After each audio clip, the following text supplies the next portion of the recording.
So আমরা এখানে চলে এসেছিলাম ভিডিও শট নিতে রোডের দিকে। তো আমরা যাচ্ছি আমাদের মেন লোকেশনে। তো দেখতেই পাচ্ছ আমরা হেঁটে হেঁটে যাচ্ছি। এখানে আমি, আমার ফ্রেন্ড আর আমার মামি রয়েছে। তো রাস্তা পুরো ফাঁকা, কারণ তখন টাইমটা ছিল প্রায় 2:30 থেকে 3টে। তো আমরা চলে যাচ্ছি আমাদের লোকেশনে। তো দেখতেই পাচ্ছ আমরা আমাদের লোকেশনে পৌঁছে গিয়েছি। আর এখানে আমার মামি রেডি হয়ে নিচ্ছে, কারণ বাড়ি থেকে সেজে আসতে পারেনি। এখানে গ্রামের লোক অতটা অ্যালাউ করে না। তো সেই কারণে আমার মামি এখানে রেডি হয়ে নিচ্ছে। তো একটু পরে আমরা ভিডিও ক্লিপগুলো নেওয়া চালু করব, তো তোমরা দেখতেই পাবে। তো এখানে আমরা একটু কথা বলে নিচ্ছিলাম, একটু আলাপ আলোচনা, কারণ এখানে সবাই আমাদেরকে দেখছিল। সো এই দেখো আমি এখানে আমার মামির ক্যামেরা ধরে দিচ্ছি আর আমার ফ্রেন্ড আমাদের ক্যামেরা করছে।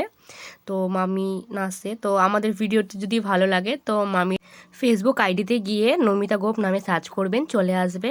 তো যদি ভিডিওগুলো ভালো লাগে অবশ্যই লাইক করে দেবেন আর মামিকে একটু সাপোর্ট করবেন।